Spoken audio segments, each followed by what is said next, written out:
Welcome back to the Commodities Dig. I'm speaking with Russ Hallbauer, CEO of Taseko Mines. Russ, thank you so much for joining me. You're welcome, Amy.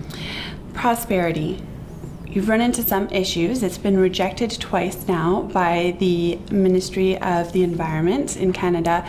And now I think you've gone to Ottawa to say, we'd like to challenge what's been going on. Can you expand on that situation and where you are in the process right now? Well, it's been a very complex and arduous process trying to move prosperity forward. Yeah. And it's a highly technical and complex matter with respect to the interactions of federal government agencies in the environmental and permitting process, particularly at the federal level. With respect to where we find ourselves now, I want to make it perfectly clear. The panel report undertook 33 different reviews in terms of environmental impact. Of 33 of those 35, they found no impact on human health, old growth forest, ungulates, just the cast of issues that you would think would pertain to environmental issues. They found basically two impacts. The impact of water quality on Fish Lake, and the impact on Aboriginal rights and their ability to practice their historical practices. Our issue with respect to them finding impacts on Fish Lake was that it was founded on a erroneous undertaking by the Department of Natural Resources of Canada. Somewhere in the system, and this is the challenge that we have now, trying to ascertain what went wrong. The problem we've had is we have not been able to talk to government. We haven't talked to government in 8 months on this issue.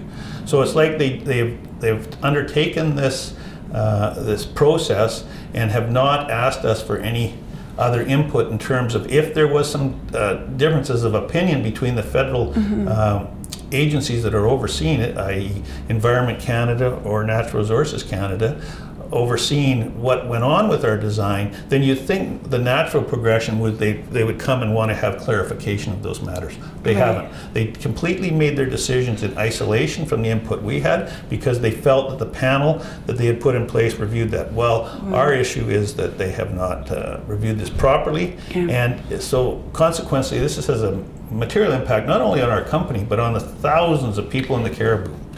Because this was going to be a big economic contributor to the Cariboo. To replace some of the lumber jobs that used to be in the area. Yes. I was reading that you were saying that the newly revised Canadian Environmental Assessment Act, you feel that sections of it are unconstitutional. Well, what happens is in the mineral assets are owned by each province under the Constitution. And they are charged with the development of those mineral assets. So when we go into mine permitting, maybe you don't understand this, but we had already had a permit from the provincial government. Or not a permit, but we already had an environmental certificate. And that's just one step in a very complex program where we have to apply for all these other permits. And at each step we have to prove that we're not affecting the environment, we're not affecting fish, we're doing all those kind of things.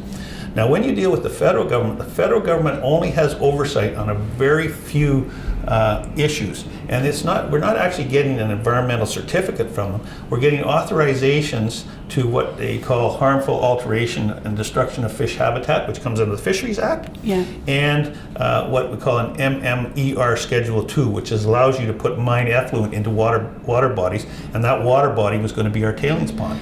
So basically it's just two authorizations. Now, what ends up happening if the federal government has jurisdiction over those two processes at the expense of everything else that the provincial government, that is the constitutional issue that will be recognized and addressed, because in the previous Canadian Environmental Assessment Act, that was never the case. Well, thank you for expanding on that and explaining it a little bit further, and hopefully we'll hear some really good news very soon.